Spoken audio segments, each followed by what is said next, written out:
दोस्तों, मैं डॉक्टर कुलदीप कुमार के सर आप सभी का बहुत बहुत स्वागत करता हूं एक नए बिंदु के साथ और एक नई कड़ी के साथ। तो साथियों, आज उपस्थित हूं आप सभी के सामने वक्रोक्ति सिद्धांत से संबंधित कुछ महत्वपूर्ण प्रश्न लेकर। तो ये प्रश्न जो है पहले परीक्षाओं में पूछे गए हैं, उसके आधार पर प्रश्न बनाए गए हैं और बहुत ही महत्वपूर्ण प्रश्न हैं। चलते हैं, क्लास शुरू करते हैं, ठीक है ना। इस तरीके से प्रश्न बनाए गए हैं कि आपकी जिस तरह से आप ध्वनि सिद्धांत को पढ़ेंगे ना, तो जहां से शुरू करेंगे और जहां पर ख़त्म करेंगे, ठीक है ना, उसी क्रम में प्रश्न बनाए गए हैं कि वक्रोक्ति सिद्धांत के कौन प्रतिष्ठापक आचार्य थे, वक्रोक्ति सिद्धांत का सबसे पहले नाम किसने लिया था, या वक्रोक्ति का नाम किसने लिया था, वक्रोक्ति सिद्धांत का विरोध किसने किया था, उससे पहले मान लो वक्रोक्ति को महत्व देने वाले कौन कौन थे, वक्रोक्ति को सभी अलंकारों का मूल मानने वाले कौन कौन थे, वक्रोक्ति को केवल एक अलंकार मानने वाले कौन कौन थे, कुंतक ने वक्रोक्ति अलंकार के कितने भेद किए हैं, उन भेदों के उपभेद कौन कौन से हैं, ये सारी बातें जो है मैं इसमें बताने वाला हूँ। इसके अलावा एक ट्रिक और आएगी। ट्रिक के अंदर मैंने एक चार्ट बनाया, वो वाली वीडियो जरूर देख लेना। एक चार्ट बनाया है, एक ही पेज का चार्ट है, उस चार्ट में आपको सारी बातें मिल जाएंगी। उस एक ही चार्ट के अंदर वो सारी की सारी बातें आपको मिल जाएंगी, कितने भेद उपभेद हैं। और आज भी मैं ये प्रयास करूंगा कि सारी बातें यहाँ क्लियर हो जाए कि किसने कितने कितने भेद किए हैं, किसने अलंकार माना है, किसने सभी अलंकारों का मूल माना है, किसने वक्रोक्ति को शब्द अलंकार माना है, किसने वक्रोक्ति को अर्थ अलंकार माना है, जो प्राचीन आचार्य उन्होंने क्या क्या माना है, जो रीतिकाल के अंतर्गत जो हिंदी के आचार्य थे उन्होंने क्या क्या माना है। ये सारी चीज़ें जो है आज के प्रश्नों के अंदर मैं हल करने वाला हूं। चलते हैं, सबसे पहले प्रश्न आसान से चलते हुए चलेंगे आगे कठिन की ओर। वक्रोक्ति संप्रदाय के प्रतिष्ठापक आचार्य हैं। वक्रोक्ति संप्रदाय के प्रतिष्ठापक आचार्य हैं। थोड़ा सा स्पीड रखेंगे, ठीक है, कोई समस्या नहीं है। वक्रोक्ति संप्रदाय के प्रतिष्ठापक आचार्य है तो कौन है? आचार्य कुंतक है, आचार्य भामह, आचार्य भर्तमुनि, अप्रयुक्त सभी। तो आचार्य कुंतक, आचार्य कुंतक जो है वो वक्रोक्ति संप्रदाय के या वक्रोक्ति सिद्धांत के सिद्धांत की हम बात करते हैं तो हमने कल भी बताया था, मैंने बताया था पहले भी। संप्रदाय की बात करते हैं तो हम संप्रदाय कौन कौन से हैं? सबसे पहले आता है रस संप्रदाय। कौन सा संप्रदाय आता है? रस संप्रदाय, ठीक है ना। 2 नंबर पर कौन सा आता है? 2 नंबर पर आ जाता है हमारे पास अलंकार संप्रदाय, ठीक है। 3 नंबर पर हमारे पास आ जाता है रीति संप्रदाय।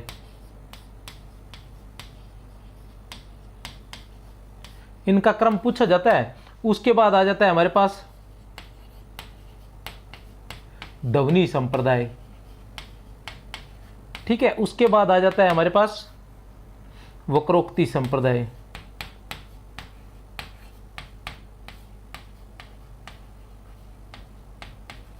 उसके बाद आ जाता है हमारे पास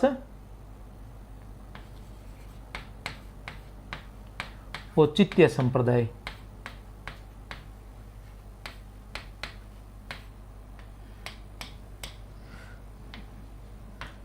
रस संप्रदाय दूसरी शती ईस्वी पूर्व। अलंकार संप्रदाय 6वीं शती, ठीक है। रीति संप्रदाय 8वीं शती। अब ये लगातार चलेगा 8, 9, 10 और 11, ठीक है ना। ध्वनि संप्रदाय 9वीं शती, वक्रोक्ति संप्रदाय 10वीं शती, औचित्य संप्रदाय 11वीं शती। ये लगातार चलेगा इसी तरह से, ठीक है ना। अब प्रवर्तक की बात करें तो रस संप्रदाय के प्रवर्तक कौन थे? भर्तमुनि थे। अलंकार संप्रदाय के भामह थे। रीति संप्रदाय के प्रवर्तक कौन थे? वामन थे। ध्वनि संप्रदाय के आनंदवर्धन, वक्रोक्ति संप्रदाय के कुंतक थे, औचित्य संप्रदाय के क्षेमेंद्र थे। ये याद रख लेना आप।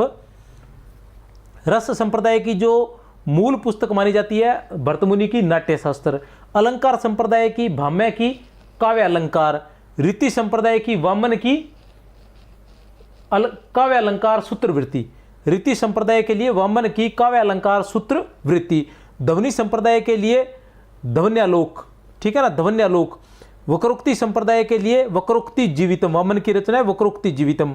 औचित्य संप्रदाय के लिए औचित्य विचार चर्चा क्षेमेंद्र की रचना है। ठीक है, चलते हैं आगे। वक्रोक्ति जीवितम ग्रंथ के रचयिता कौन है? बहुत आसान है। वक्रोक्ति जीवितम ग्रंथ के रचयिता कौन है? आचार्य कुंतक है। कौन है? वक्रोक्ति जीवितम ग्रंथ के रचयिता कौन है? आचार्य कुंतक है। थोड़ा सा स्पीड से चलेंगे। वक्रोक्ति का शाब्दिक अर्थ क्या है? वक्रोक्ति का शाब्दिक अर्थ क्या है?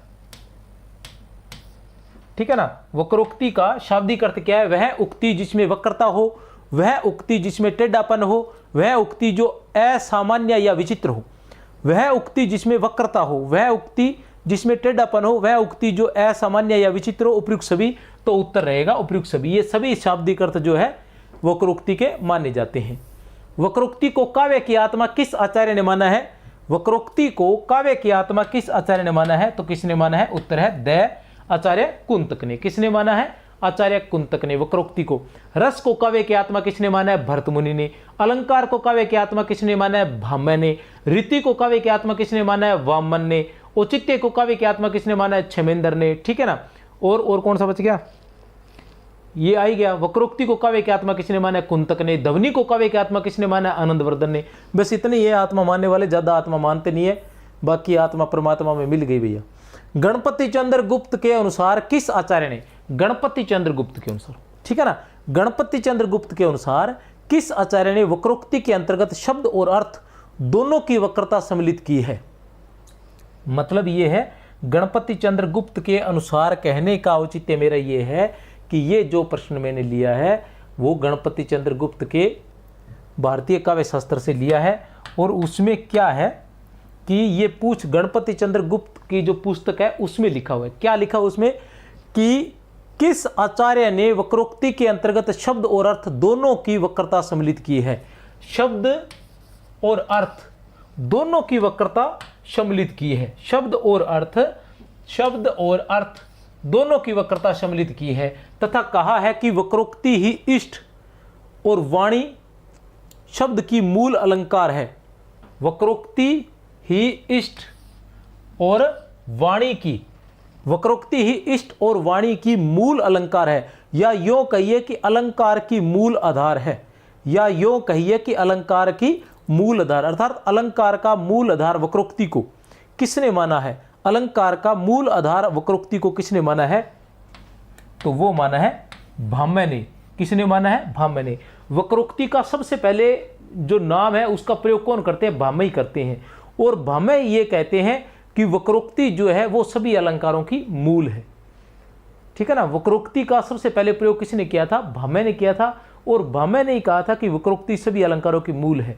दंडी से पहले कुंतक से पहले, क्योंकि कुंतक ने तो इसको काव्य की आत्मा सिद्ध कर दिया था, सिद्धांत भी बनाया था।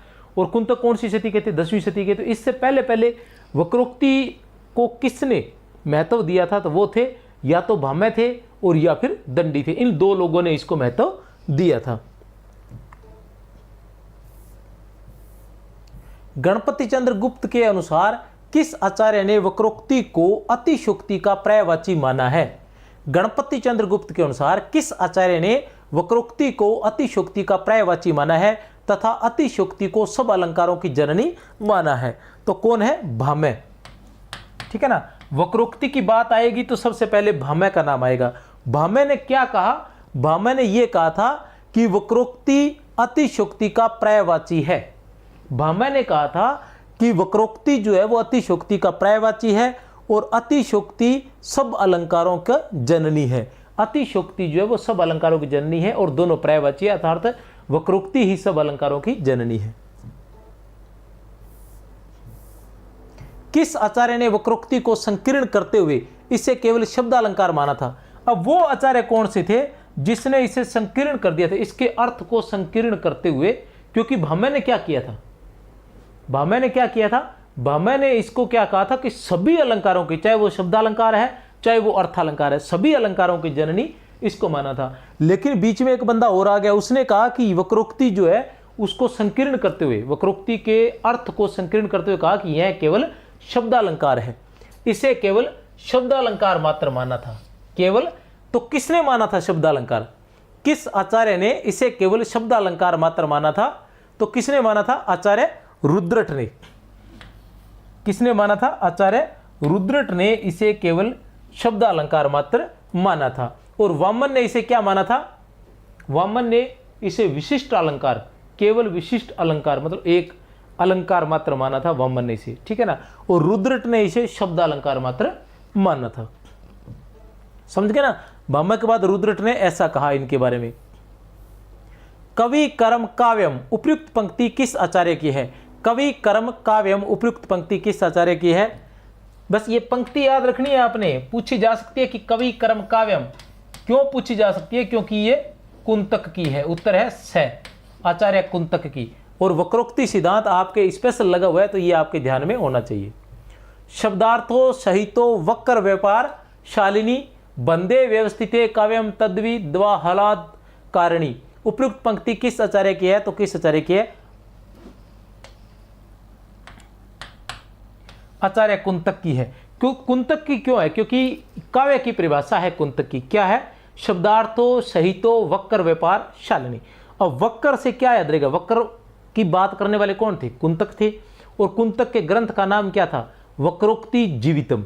कुंतक की रचना का नाम क्या था? वक्रोक्ति जीवितम। अक्सर वक्र व्यापार शालिनी किसका होगा? कुंतक का। इसी तरह शब्दार्थो सहितो काव्यम, शब्दार्थो सहितो काव्यम, यह परिभाषा किसकी है? ये भाम्य की है। शब्दार्थो सहितो काव्यम, काव्य की यह परिभाषा भाम्य की है। लेकिन इसी में आगे शब्दार्थो सहितो वक्र व्यापार शालिनी अगर आ जाता है तो वो किसकी परिभाषा हो जाती है? वो कुंतक की हो जाती है। ये ध्यान रख लेना। 10 नंबर प्रश्न है,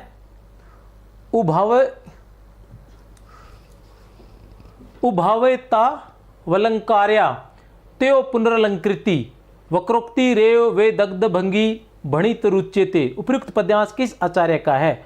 उपयुक्त पद्यांश किस आचार्य का है? तो ये है आचार्य कुंतक का। किसका है? आचार्य कुंतक का। अब इनमें क्या याद रखना है कि ये सारी याद नहीं रखी, ठीक है ना।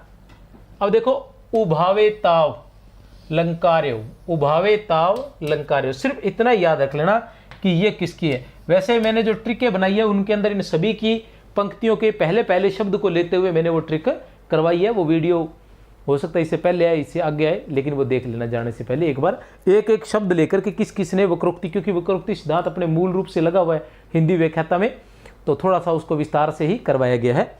उभावे ताव लंकार्या त्यो पुनरलंकृति, उभावे ताव लंकार्या, उभावे ताव लंकार्या, तो ये ध्यान रख लेना थोड़ा सा।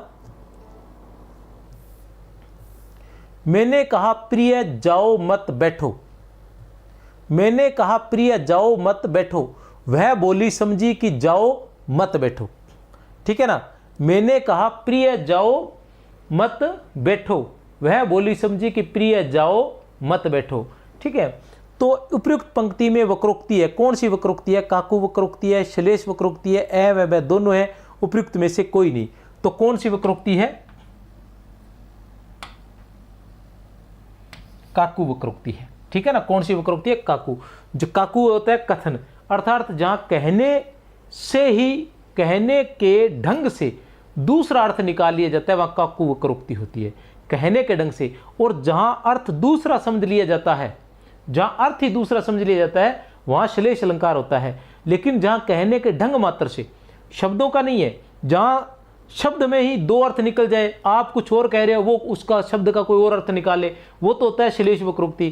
काकू में क्या होता है? कहने के ढंग से, कहा तो उसने यही है, समझा भी उसने यही है, लेकिन कहने के ढंग मात्र से भी उसने कहाँ उतार चढ़ाव किया, उसी मात्र से, समझने मात्र से, तो वो काकू वक्रोक्ति होता है।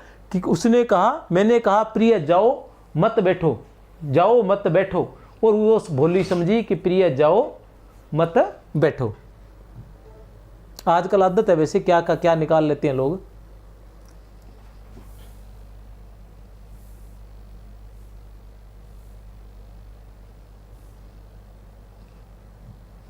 ये क्या एक कथन दो, ये ऐसे जो प्रश्न होते हैं बड़े, ऐसे प्रश्न क्या है कि एक तो आपको समझने में आसानी रहती है, एक अब ये प्रश्न है, इसमें एक तथ्य दिया हुआ है, उस तथ्य को आप आसानी से समझ सकते हैं, एक बात इसकी ये फायदे। दूसरी बात, ये कथन किसका है वो भी आप समझ पाओगे। तीसरा, ये किसके बारे में कहा गया है वो भी आप समझ पाओगे।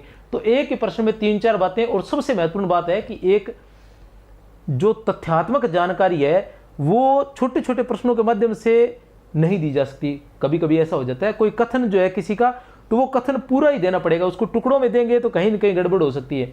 तो इसी वजह से ये पूरा कथन लिया गया है। देख लेते हैं क्या है। वक्रोक्ति के व्यापक रूप में रीति, अलंकार, ध्वनि, रस आदि सभी पूर्व प्रचलित सिद्धांतों का समन्वय किसी न किसी मात्रा में हो जाता है। वक्रोक्ति के व्यापक रूप में, वक्रोक्ति का जो व्यापक रूप है, वक्रोक्ति के व्यापक रूप में, वक्रोक्ति का जो बड़ा रूप है, वक्रोक्ति को हम विस्तार से जब पढ़ते हैं तो उसमें क्या है, कहीं न कहीं रीति भी आ जाती है, कहीं अलंकार भी आ जाता है, कहीं ध्वनि भी आ जाती है, कहीं रस भी आ जाता है, आदि सभी पूर्व प्रचलित सिद्धांतों का समन्वय किसी न किसी मात्रा में हो जाता है। जब आप वक्रोक्ति सिद्धांत पढ़ते हैं तो उसके भेद पढ़ते हैं, 6 भेद पढ़ते हैं। वर्ण विन्यास वक्रता आ जाता है, पद पूर्वाद वक्रता आ जाता है, पद परार्ध वक्रता आ जाता है, प्रकरण वक्रता आ जाता है, प्रबंध वक्रता आ जाता है, ये सारी चीजें आ जाती है। तो ये 6 जो भेद होते हैं, इन 6 भेदों में क्या है, ये सभी आ जाते हैं। रीति भी आ जाती है उसमें, उसी में अलंकार आ जाते हैं, उसी में ध्वनि आ जाती है, उसी में रस आ जाते हैं। ध्वनि की बात करें तो ध्वनि जैसे हम बात करते हैं, जो इसकी प्रकरण वक्रता है, प्रकरण वक्रता है, उसके अंदर रस आ जाता है, ठीक है ना। जो प्रबंध वक्रता है, प्रकरण वक्रता में ध्वनि आ जाती है और प्रबंध वक्रता के अंदर रस आ जाता है। तो कहीं ना कहीं सारी चीजें उसमें आ जाती है अपने आप ही। कुंतक की वर्ण विन्यास वक्रता में, अब देखो ये लिखा हुआ है, कुंतक की बहुत ही महत्वपूर्ण है। एक ही कथन के अंदर पीछे की परीक्षाओं में पूछे गए प्रश्न इसी में से पूछे गए हैं, काफी सारे प्रश्न, ठीक है ना। कुंतक वर्ण विन्यास वक्रता में क्या मानते हैं, रीति के गुणों का, ठीक है ना, समावेश मानते हैं। वर्ण विन्यास वक्रता में रीति के गुणों का समावेश मानते हैं। जो सबसे पहला आता है, सबसे पहला भाग वक्रोक्ति सिद्धांत का कौन सा है, वर्ण विन्यास वक्रता है, ठीक है ना। फिर आता है पद पूर्वाद वक्रता, फिर आता है पद पूर्वाद वक्रता में क्या मान रहे हैं, और पद परार्ध वक्रता में, पद पूर्वाद वक्रता और पद परार्ध वक्रता में क्या है, शब्द अलंकारों का समन्वय मिल जाता है। फिर आती है वाक्य वक्रता, वाक्य वक्रता में अर्थ अलंकारों का, और प्रकरण वक्रता में ध्वनि का, प्रबंध वक्रता में रस का प्रतिनिधित्व माना जा सकता है। उपयुक्त कथन किस आलोचक का है, तो यह है डॉक्टर गणपति चंद्र गुप्त का। अब देखो इन्होंने कितनी आसानी से बता दिए, कितने भेद हैं। जो कुंतक का वक्रोक्ति सिद्धांत है उसके कितने भेद हैं, उसके 6 भेद माने जाते हैं। कितने भेद माने जाते हैं, 6 भेद माने जाते हैं। 6 भेद कौन कौन से हैं, देखो बड़ा ही आसानी से। सबसे पहले क्या आता है, सबसे पहले वर्ण आता है। सबसे पहले क्या आता है, जब भी हम कोई चीज पढ़ते हैं उसमें सबसे पहले क्या आएगा, वर्ण। तो क्या रहेगा, वर्ण विन्यास वक्रता, ठीक है ना। और वर्णों से क्या बनते हैं, शब्द बनते हैं, और शब्द जब पद में आता है तो वाक्य में आता है तो उसे क्या कहते हैं, पद बोलते हैं। तो पहले क्या रहेगा, पद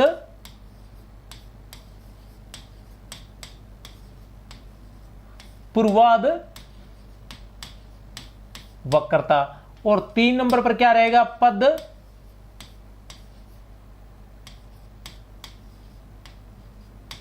परार्ध वक्रता।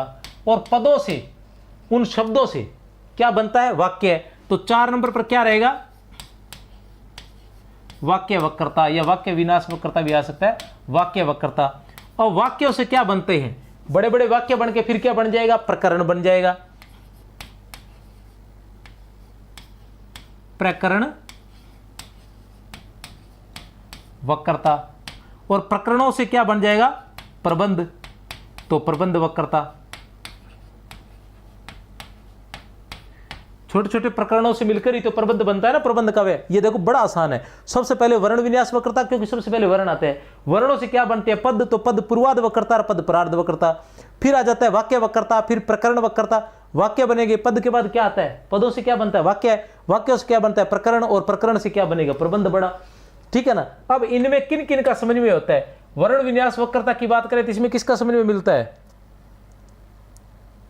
वर्ण विन्यास वक्रता की बात करते तो इसमें किसका समन्वय मिलता है, इसमें मिलता है रीति का, ठीक है ना। पद पूर्वाद वक्रता और पद परार्ध वक्रता की बात करें तो इसमें शब्द अलंकारों का,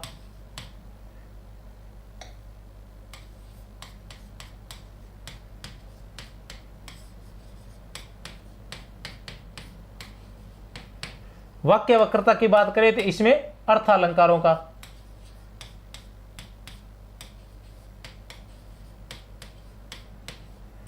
ठीक है ना। प्रकरण वक्रता की बात करें तो इसमें ध्वनि का समन्वय मिल जाएगा, आपको ध्वनि इसके अंदर मिल जाएगी। प्रबंध वक्रता में रस मिल जाएगा। कहने से तात्पर्य आज से पहले जितने भी संप्रदाय थे वो सभी इसमें, वक्रोक्ति संप्रदाय से पहले कौन कौन से संप्रदाय थे? रस संप्रदाय थे। रस संप्रदाय आपको प्रबंध वक्रता में मिल जाएगा कहीं न कहीं, किसी न किसी मात्रा में। और रस संप्रदाय के बाद क्या आया था? अलंकार संप्रदाय आया था। तो अलंकार संप्रदाय आपको पद पूर्वाध वक्रता, पद परार्ध वक्रता में तो शब्द अलंकार मिल जाएंगे और वाक्य वक्रता अर्थ अलंकार मिल जाएंगे। मतलब इन तीनों में अलंकार मिल जाएंगे, इन तीनों में।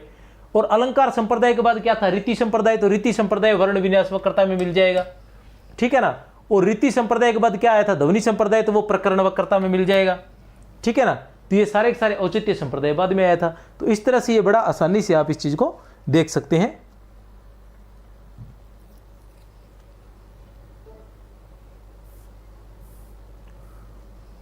मौलिकता एवं व्यापकता की दृष्टि से, मौलिकता एवं व्यापकता की दृष्टि से, मौलिकता एवं व्यापकता की दृष्टि से यदि इसे रीति, अलंकार और ध्वनि सिद्धांत से भी अधिक महत्वपूर्ण बता दिया जाए, मौलिकता एवं व्यापकता की दृष्टि से, क्या है प्यारे बच्चों कि मौलिकता एवं व्यापकता की दृष्टि से यदि इसे रीति, अलंकार और ध्वनि सिद्धांत से भी अधिक महत्वपूर्ण बता दिया जाए तो कोई अनुचित नहीं होगा। हाँ, रस सिद्धांत को अवश्य यह, रस सिद्धांत से अवश्य यह हल्का पड़ता है, ठीक है ना। उपयुक्त कथन किस आलोचक का है? उपयुक्त कथन किस आलोचक का है? तो यह है कथन डॉक्टर गणपति चंद्र गुप्त का। किसका कथन है ये? डॉक्टर गणपति चंद्र गुप्त का ये कथन है। मौलिकता एवं व्यापकता की दृष्टि से यदि इसे रीति, अलंकार और ध्वनि सिद्धांत से भी अधिक महत्वपूर्ण बता दिया जाए तो कोई अनुचित नहीं होगा। हाँ, रस सिद्धांत से अवश्य हल्का पड़ता है। किस आलोचक के अनुसार कुंतक का दृष्टिकोण विशुद्ध कलावादी या सौंदर्यवादी था? कुंतक, किस आलोचक के अनुसार कुंतक का जो दृष्टिकोण था विशुद्ध कलावादी या सौंदर्यवादी था? विशुद्ध कलावादी या सौंदर्यवादी था, ठीक है ना।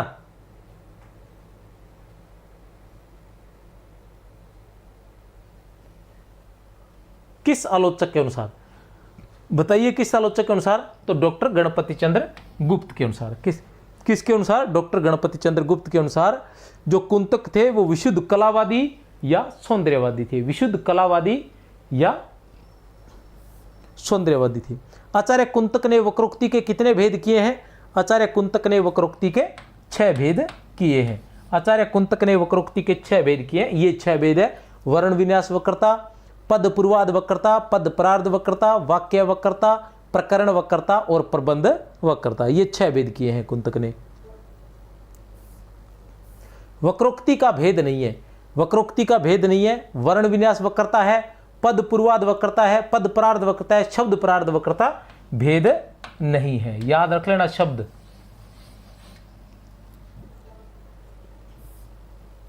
कुंतक से पूर्व वक्रोक्ति को व्यापक अर्थ स्वीकार करने वाले आचार्य हैं। कुंतक से पूर्व वक्रोक्ति को व्यापक अर्थ में स्वीकार करने वाले आचार्य हैं। कौन है? कुंतक से पूर्व भाम्य और दंडी, ये 2 आदमी थे। मैं पहले बता चुका हूं, भाम्य और दंडी, इन दोनों ने कुंतक से पूर्व व्यापक अर्थ में ग्रहण किया था। भाम्य ने भी कहा था कि सभी अलंकारों की मूल है वक्रोक्ति, जो है सभी अलंकारों की मूल है, और दंडी ने भी यही कहा था। कुंतक से पूर्व वक्रोक्ति को संकुचित अर्थ या केवल अलंकार के रूप में मानने वाले आचार्य कौन थे? कुंतक से पूर्व वक्रोक्ति को संकुचित अर्थ या केवल अलंकार के रूप में मानने वाले आचार्य कौन थे? तो वो थे आचार्य वामन और आचार्य रुद्रट। वामन ने इसको क्या माना था? विशिष्ट अलंकार। वामन ने क्या माना था? विशिष्ट अलंकार। और रुद्रट ने क्या माना था? शब्द अलंकार। आचार्य वामन ने क्या माना था? इसे केवल विशिष्ट अलंकार माना था, और रुद्रट ने इसे शब्द अलंकार माना था। भाम्य और दंडी इसके व्यापकता का समर्थन करने वाले थे, और ये इसे संकुचित, इसके अर्थ को संकुचित करने वाले थे वामन और रुद्रट। वक्रोक्ति प्रसिद्धा विधान व्यतिरेकिणी विचित्रा विविधा कीदृशी वेदग्ध्य भंगी भणिति वेदग्ध्य विदग्ध भाव कवि क्रम कौशलम तस्य भंगी विच्छति त्या भणिति विचित्रे व विदा वक्रोक्ति रेत्युच्यते। उपयुक्त पंक्ति किस आचार्य की है? उपयुक्त पंक्ति जो है वो किस आचार्य की है? तो इतनी कठिन पंक्ति वक्रोक्ति पर हम किसकी पढ़ेंगे? केवल कुंतक की ही पढ़ सकते हैं और किसी की नहीं पढ़नी हमें, ठीक है ना। वक्रोक्ति है प्रसिद्धा विधान व्यतिरेकिणी, ये याद रख लेना। एक ये जो वेदग्ध्य भंगी भणिति, इस शब्द का प्रयोग कुंतक ने ही किया था वक्रोक्ति के लिए, ठीक है ना, ये याद रख लेना बस। ये जिसके अंदर आ जाए वो किसका रहेगा? कुंतक की रहेगी पंक्ति। आचार्य कुंतक के सिद्धांत का खंडन किस आचार्य ने किया था? आचार्य कुंतक के सिद्धांत का खंडन किस आचार्य ने किया था? बताइए, आचार्य कुंतक के सिद्धांत का खंडन किस आचार्य ने किया था?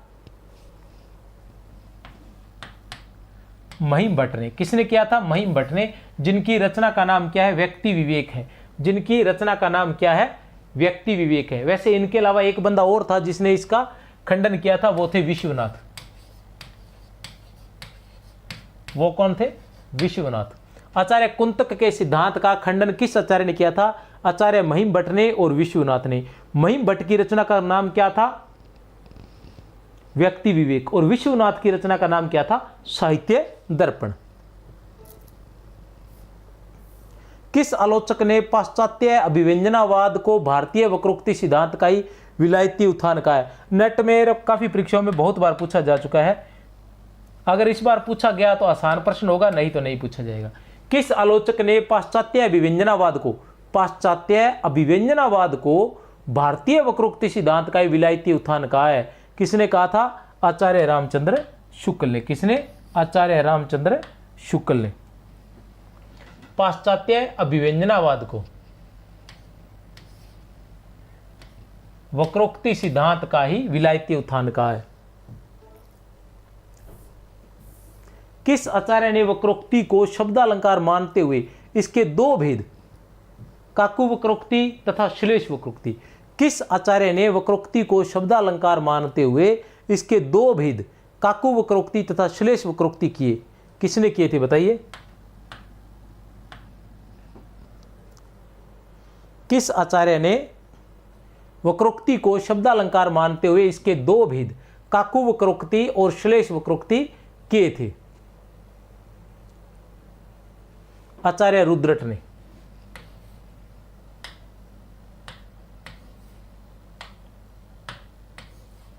आचार्य रुद्रट ने। किस आचार्य ने वक्रोक्ति को शब्दालंकार? पहली बात तो यह है कि शब्दालंकार किसने माना था?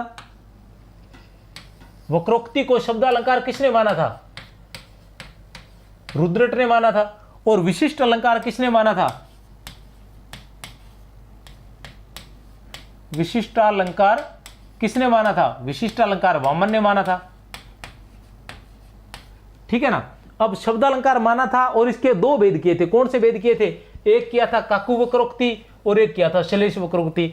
आज भी हम जो प्रवर्ती आचार्य जो है, बाद के जो आचार्य, उन्होंने इसको अलंकार माना है और आज भी हम इसे केवल अलंकार ही पढ़ते हैं। और सबसे पहले ये रुद्रट ने ही इसको अलंकार के रूप में माना था और इसके दो भेद किए थे, काकु वक्रोक्ति और श्लेष वक्रोक्ति। काकु वक्रोक्ति और श्लेष वक्रोक्ति। दंडी की बात करते हैं तो दंडी ने भी इसके दो भेद किए थे। कौन कौन से किए थे दो भेद? वो भी मैं लिख देता हूं। किसने? रुद्रट ने। रुद्रट ने इसके कौन से दो भेद किए हैं? पहले रुद्रट के लिख देता हूं, तीनों एक साथ हो जाएंगे और आप स्क्रीनशॉट ले लोगे। रुद्रट की बात करते हैं तो रुद्रट ने इसके दो भेद किए हैं। एक है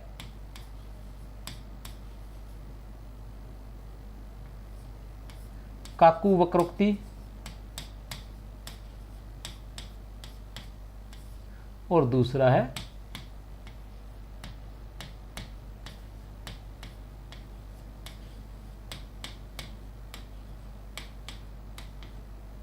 श्लेष वक्रोक्ति। उसके बाद हमारे पास आ जाते हैं वामन। उसके बाद हमारे पास दंडी। उसके बाद आ जाते हैं हमारे पास दंडी। दंडी ने कौन कौन से दो भेद किए हैं? दंडी ने दो भेद किए हैं इसके, वक्रोक्ति और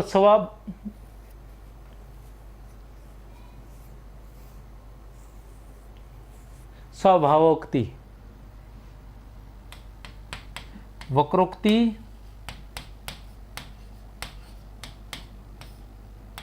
और वोक्ति। ठीक है, और इसके बाद आ जाते हैं 3 नंबर पर हमारे पास भोज। भोज के बारे में ऐसा कहा जाता है कि इन्होंने दंडी के ही भेदों में एक भेद और जोड़ दिया था। तो इन्होंने क्या किया था, वक्रोक्ति, दूसरा स्वभावोक्ति, समझ रहे हो ना, स्वभावोक्ति मतलब स्वभाव उक्ति, और 3 नंबर पर रसोक्ति, रासोक्ति। ठीक है ना, 3 नंबर पर रासोक्ति, 3 नंबर पर क्या है, रासोक्ति। ये 3 भेद किए थे। ये है इस वक्रोक्ति के भेद। रुद्रट ने 2 किए थे, काकू वक्रोक्ति और श्लेष वक्रोक्ति। दंडी ने भी 2 किए थे, वक्रोक्ति और स्वभावोक्ति। और भोज ने 3 किए थे, वक्रोक्ति, स्वभावोक्ति और रासोक्ति। ठीक है ना, स्क्रीनशॉट ले लेना भैया, फिर उड़ गया तो मुझे मत बताना। 23 नंबर पर है यदु भक्त मन्य था वाक्य मन्य था। यदु भक्त मन्य था वाक्य मन्य था योज्यते श्लेषणेन काका वा श्या सा वक्रोक्ति था द्विधा। अर्थात किसी के अभिप्राय से कहे हुए वाक्य को दूसरे व्यक्ति द्वारा श्लेष अथवा काकू उक्ति से अन्य अर्थ कल्पित किया जाना उपयुक्त कथन किस आचार्य का है। श्लेष द्वारा और काकू वक्रोक्ति द्वारा, दोनों द्वारा अन्य अर्थ ग्रहण किया जाना, ये इसका अर्थ है। तो ये पंक्ति जो है ये किसकी है, ये पंक्ति मम्मट की है, अलग है, याद रख लेना। किसकी पंक्ति है ये, मम्मट की है। क्या लिखते हैं, यदु भक्त मन्य था वाक्य मन्य था। यदु भक्त मन्य था वाक्य मन्य था। अब देखो मन्य था मम्मट, इतना याद रख लेना। मन्य था मतलब मम्मट, मन्य था मतलब मम्मट, मन्य था से तात्पर्य मम्मट, मन्य था से तात्पर्य मम्मट। आचार्य रुद्रट ने वक्रोक्ति को माना है, पहले बता चुके हैं। आचार्य रुद्रट ने वक्रोक्ति को क्या माना है, शब्दालंकार माना है। क्या माना है, शब्दालंकार माना है। और उसके 2 भेद किए हैं। कौन कौन से 2 भेद किए थे, काकू वक्रोक्ति और श्लेष वक्रोक्ति। काकू वक्रोक्ति और श्लेष वक्रोक्ति। हिंदी आचार्यों में वक्रोक्ति को शब्दालंकार मानने वाले हैं।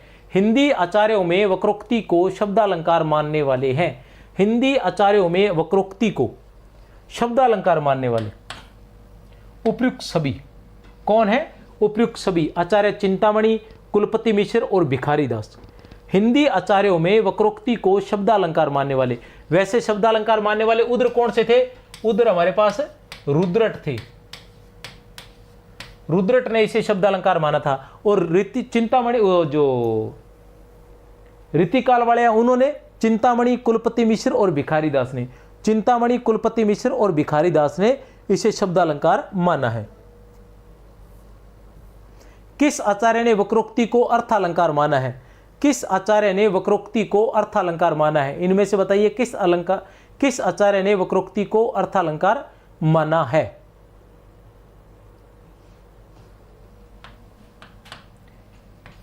केशवदास ने। किस आचार्य ने, केशवदास ने। अब देखो शब्दालंकार,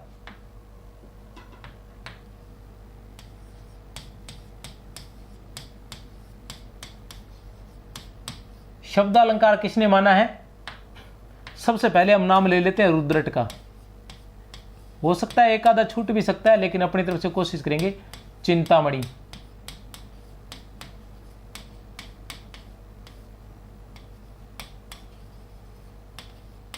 कुलपति मिश्र,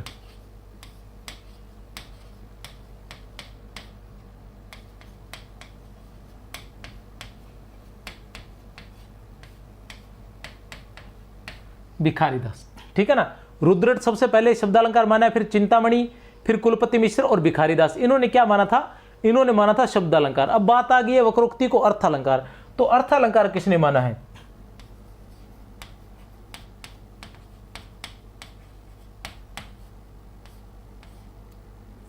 अर्थालंकार किसने माना है,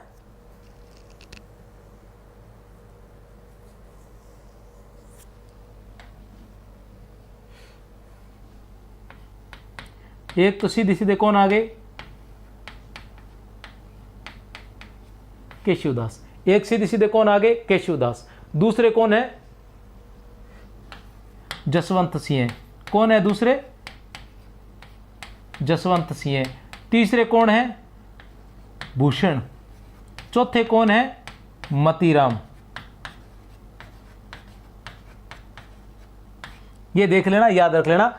शब्द अलंकार मानने वाले रुद्रट है, चिंतामणि, कुलपति मिश्र और भिखारीदास। केशवदास, जसवंत सिंह, भूषण और मतीराम। केशवदास, जसवंत सिंह, भूषण और मतीराम, ये है। स्क्रीनशॉट ले लेना भैया, नहीं तो गायब हो जाएगा। कहे बात और कछु, कही बात और कछु, अर्थ करे कछु और। कही बात कछु और, अर्थ करे कछु और। वक्र उक्ति ताको कहे, श्लेष काकू द्वई ठोर। वक्रोक्ति की उपयुक्त परिभाषा किस आचार्य द्वारा दी गई है? वक्रोक्ति की उपयुक्त परिभाषा किस आचार्य द्वारा दी गई है? कही बात और कछु, अर्थ करे कछु और। वक्र उक्ति ताको कहे, श्लेष काकू द्वई ठोर। तो किसकी पंक्ति है ये बताइए? तो ये पंक्ति है आचार्य कुलपति मिश्र की। याद रख लेना, आसान ही है, ज्यादा कोई बड़ी बात नहीं है। कुलपति मिश्र, इनकी परिभाषा बताई थी ना। कुलपति मिश्र, जग से अद्भुत सुख सदन, काव्य की परिभाषा। जग से अद्भुत सुख सदन और कछुक अल्प अलंकार, इस प्रकार के पद आए तो किसके होंगे? कुलपति मिश्र के।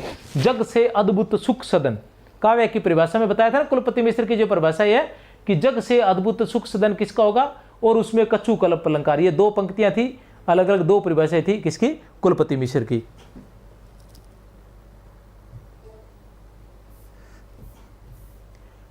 व्यर्थ काकू ते अर्थ को फेरी लगावे तर्क, उपयुक्त कथन किस आचार्य का है? व्यर्थ काकू ते अर्थ को फेरी लगावे तर्क, उपयुक्त कथन जो है वो किस आचार्य का है?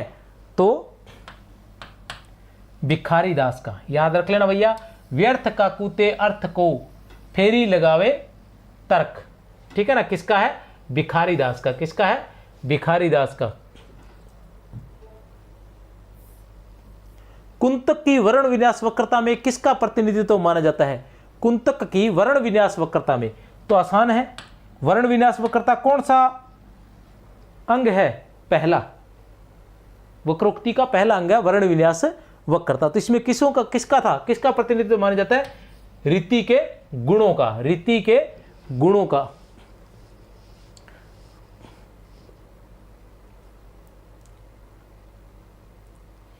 रस का किस में माना जाता है? रस का तो माना जाता है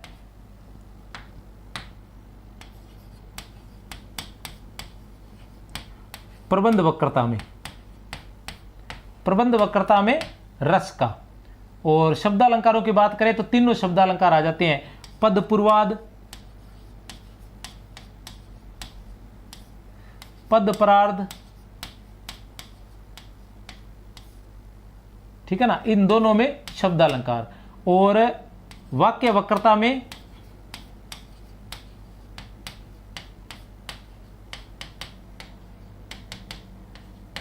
अर्थालंकार, ठीक है ना।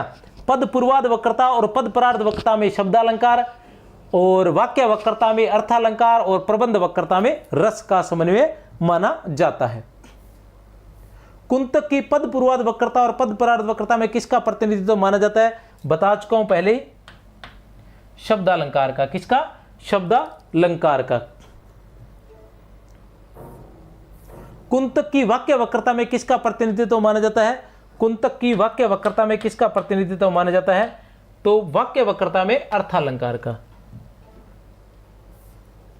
कुंतक की प्रबंध वक्रता में किसका प्रतिनिधित्व माना जाता है? तो रस का। किसका? रस का। गणपति चंद्र गुप्त के अनुसार किस आचार्य ने अपने ग्रंथ में वक्रोक्ति को अत्यंत व्यापक रूप में प्रस्तुत करते हुए इसे सभी अलंकारों की जननी माना है? इसे सभी अलंकारों की जननी माना है। तो उत्तर है हमारे पास द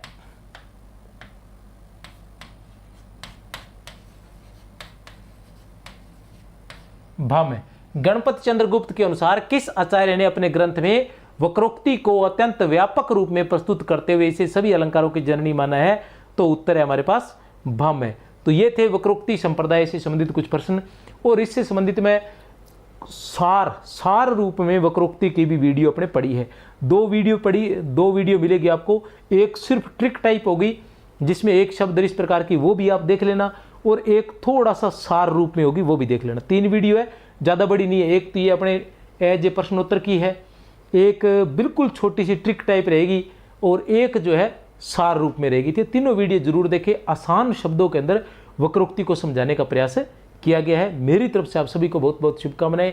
और अगर वीडियो पसंद आई है तो चैनल को सब्सक्राइब कर लेना। मैं कोशिश करूंगा कि बचे हुए दिनों के अंदर अधिक से अधिक जो है प्रश्नोत्तर लेकर आऊं, और अधिक से अधिक टॉपिक जो है आपको आसान भाषा में याद करवा दूं, ताकि परीक्षा में आपको आसानी से हो सके। और PDF वगैरह लेने के लिए आप 63 771 24 802 पर संपर्क कर सकते हैं। 63 771 24 802 पर संपर्क कर सकते हैं, वहां पर भेज सकते हैं। उसके अलावा संकुल मार्गदर्शन के नाम से ही, संकुल मार्गदर्शन बता दूं वो भी मैं,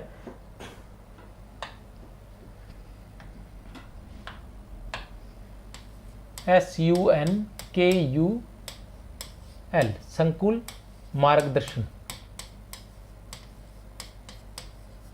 संकुल मार्गदर्शन के नाम से, ठीक है ना। संकुल मार्गदर्शन के नाम से अपना टेलीग्राम है, इसी नाम से ऐप है। टेलीग्राम पर भी सारी PDF मिल जाएगी आसानी से, सारी वीडियो वहाँ मिलेगी लगातार, क्योंकि हो सकता है यूट्यूब पर ढूंढनी मुश्किल हो, तो वहाँ पर आपको लगातार टेलीग्राम जरूर ज्वाइन कर लें। उसके अलावा जो अपना ऐप है उसके अंदर PDF मिल सकती है, उसके अंदर 100% PDF मिलेगी। उसमें फ्री नोट्स नाम से मैंने एक फोल्डर रखा हुआ है, फ्री नोट्स, ठीक है ना, उसमें आपको ये PDF मिल जाएगी। मेरी तरफ से आप सभी को बहुत बहुत शुभकामनाएं। जय हिंद, जय